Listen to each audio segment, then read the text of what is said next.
Trinidad and Tobago's Prime Minister slams the country's Integrity Commission. And in sport, the West Indies captain says his side's come from behind win over India shows what it's capable of. I'm Ricardo Roberts, and this is Caribbean in 10 for Tuesday, July 4. I'll be back with the details after the break.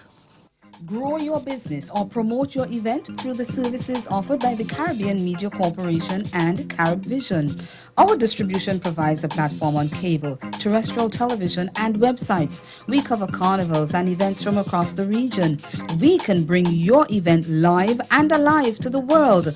For music makers, program producers, businesses, we can expand your reach to in excess of 2 million households daily. Our other services include news updates to enhance your media products, studio space for program and development. We can facilitate the launch of new products and services and training.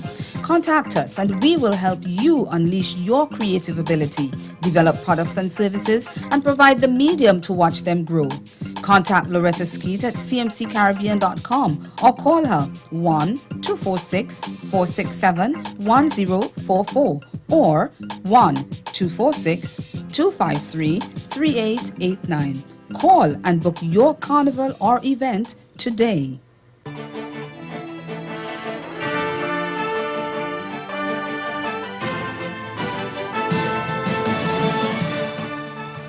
Trinidad and Tobago's Prime Minister Dr. Keith Rowley has slammed the country's Integrity Commission, saying that it has no integrity. During a press conference called yesterday to discuss his decision to rehire then fire Marlene MacDonald as a minister in his cabinet, Rowley suggested that the commission may be playing politics.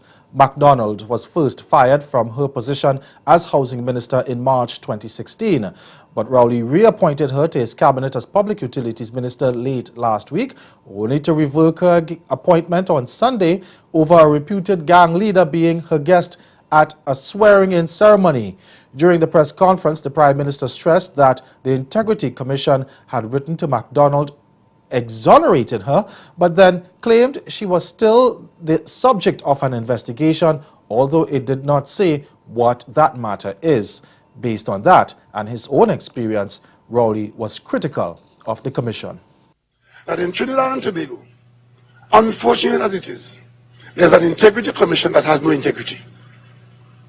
And therefore, when I look at the overall situation of this particular matter, in my own experience and the record of the Integrity Commission, I cannot but understand that it very well could be a situation where the Integrity Commission is playing in the politics of Trinidad and Tobago and people are being hurt in the process. In Jamaica, a policeman was among 4 people killed by gunmen yesterday. Details are sketchy, but it has been confirmed that Constable Herbert Hyman was in a community in the central parish of St. Catherine when he was gunned down around 10 p.m. His death brings to 4 the number of policemen killed since the start of the year. Meanwhile, in the corporate area, 3 persons were killed and a 10-month-old child injured in what the police believe is a reprisal attack linked to a feud in the community of Olympic Gardens. Now, since the start of the year, over 600 people have been murdered across the island. Over in Kingstown, the Ralph Gonsalves government has agreed to repurchase 31% of the Bank of St. Vincent and the Grenadines, formerly the state-owned National Commercial Bank. The Prime Minister announced the move yesterday, revealing that the transaction could cost his government $32.3 million EC dollars. The move comes 7 years after the Gonsalves administration sold its majority shares to Eastern Caribbean Financial Holdings. The National Insurance Services will retain its 20% of the shares, while a number of private shareholders will continue to hold 18%. A court in Belize has ordered soca artist Destra Garcia to pay just over $8,000 for rupturing a man's bladder while gyrating on him at a concert in September 2015. Fernando Olivia had filed a claim or civil claim against Destra, claiming that he sustained the injuries after the soca artist jumped on him while performing at the concert. Olivia said he was called on stage to dance with the artist. After the dance, A video showed him lying on the ground. Now, according to court documents, Destra jumped on top of him in a move closer to wrestling than soca. The court says Olivia was rushed to the hospital for emergency medical care after leaving the stage. Now, after recovering, he sued Destra for personal injury, and the court ruled last week that the performer should pay Oliva. It granted a default judgment against Destra since she did not enter a defense, and lawyers in Belize say they are now in talks with attorneys in Trinidad and Tobago to enforce the judgment. Destra has the right to appeal the judgment in Belize. The attorneys say they have sought the assistance of the Ministry of Foreign Affairs in Trinidad and Tobago to serve her with the documents. Destra has promised to issue a statement through her attorney. Stay with us, your Midday Sport is next.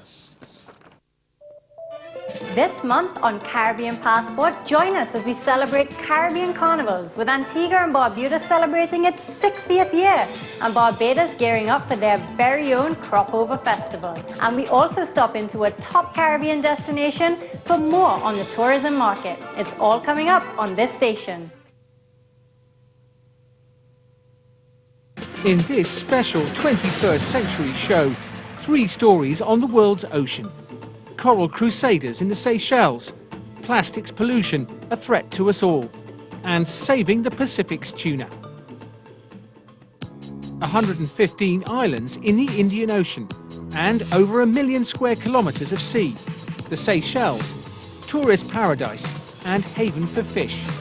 We depend on our marine resource.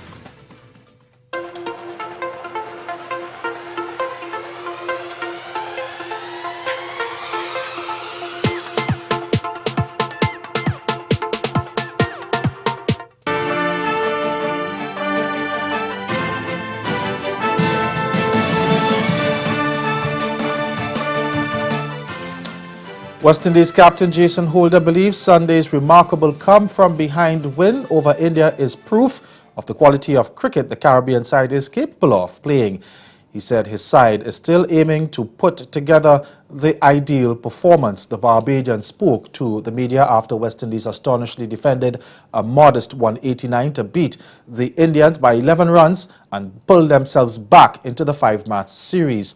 Holder, who took over from the helm of the squad just months after it swept the ODI series against Bangladesh 3 years, continued to believe in his side being able to produce similar performances. I just told the guys to leave everything out on the court. Just make sure we come off the field, we've given everything, and even in the second half of playing the cricket, it's just outstanding to see the way the guys, showed character, showed fight, they showed unity. And there's a lot of things we've been asking for in the dressing room for a long time. Yes, we still haven't played the perfect game, and that's something we're striving towards, and going into this last game in Jamaica, we have all to play for. Still in cricket, teenaged opener Hayley Matthews says Windies women are still hopeful of making the Final Four of the ICC Women's World Cup despite their nightmare start to the tournament. The Caribbean women are at the bottom of the 8-team standings without a point, having lost all 3 games by hefty margins and still with several tough assignments ahead in their remaining 4 games. New Zealand women, one of the tournament favourites, will present a stern challenge for West Indies on Thursday, but Matthews says the team remains optimistic. No, we still have a possibility of qualifying, winning 4 games. So I think we just need to go out there, like I said, and fight as hard as possible for these next couple of games and hope that things go in our way. New Zealand have a very good squad, but we do as well. We know that on our day we are capable of beating anyone.